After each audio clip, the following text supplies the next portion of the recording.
पिछले कुछ दिनों से बांग्लादेश से लगातार ऐसी तस्वीरें और वीडियो सामने आ रहे हैं जिन्होंने करोड़ों लोगों को झकझोर कर रख दिया है। जी हाँ, बहुत सारी ऐसी तस्वीरें हैं जो सोशल मीडिया पर धड़ल्ले से वायरल है और कई लोग इसे रीट्वीट कर करके सवाल पूछते हैं। सोशल मीडिया पर वायरल हो रहे इन वीडियो में कहीं हिंदू समुदाय के लोगों के साथ मारपीट के आरोप लगाए जाते हैं तो कहीं धार्मिक कार्यक्रमों को रोकने, डराने, धमकाने की बातें भी सामने आती रही हैं। सबसे बड़ा सवाल ये कि अगर कोई व्यक्ति या समुदाय अपने धर्म और आस्था के साथ शांति से जीना चाहता है तो क्या उसे ऐसा करने का अधिकार नहीं होना चाहिए?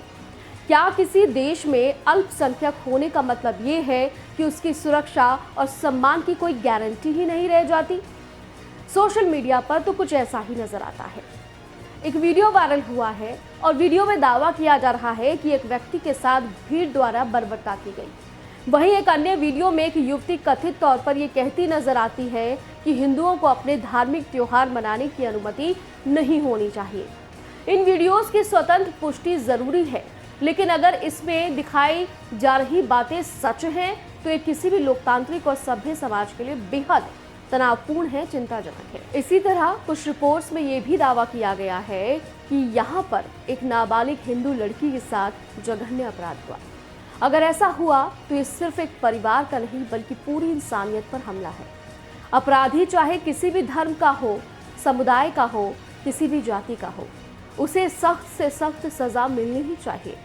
बांग्लादेश के अलग अलग हिस्सों से सामने आ रही घटनाओं ने वहां रहने वाले हिंदू समुदाय की सुरक्षा को लेकर गंभीर सवाल खड़े कर दिए हैं। लोग पूछ रहे हैं कि क्या अल्पसंख्यकों को अपने धर्म का पालन करने, पूजा करने और अपनी संस्कृति को बचाए रखने का पूरा अधिकार नहीं मिलना चाहिए? क्या सरकार की जिम्मेदारी नहीं है कि वो हर नागरिक की सुरक्षा सुनिश्चित करे, चाहे वो किसी भी धर्म का हो? इसी बीच एक नई बहस भी शुरू हो जाती है।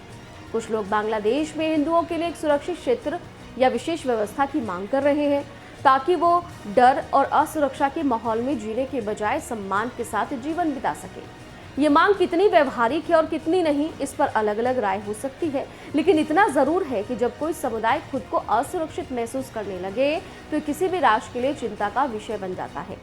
भारत में भी इस मुद्दों पर कई बार चर्चाएं हुई हैं और लोगों की भावनाएं भी तेज हुई हैं।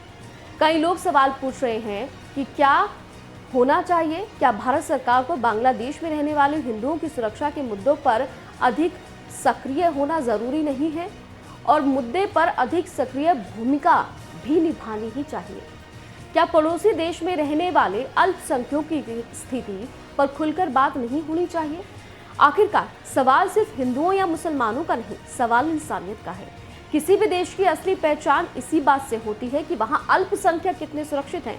अगर कोई व्यक्ति अपने धर्म, अपनी संस्कृति, अपनी पहचान के साथ सम्मान से नहीं जी सकता तो ये एक सिर्फ समुदाय की हार नहीं बल्कि पूरे समाज की हार मानी जाती है। आप इस पूरे मुद्दे पर क्या सोचते हैं? आपकी क्या राय है? अपनी राय जरूर बताएं। बांग्लादेश में हिंदू कब सुरक्षित होंगे, यही सवाल लगातार उठ रहा है। आप क्या सोचते हैं ये बताना बहुत ज़रूरी है, क्योंकि आप लोग बताएंगे, कमेंट करेंगे, तभी जानकारी लोगों तक पहुंचेगी और सच्चाई क्या है वो भी सामने आ पाएगी।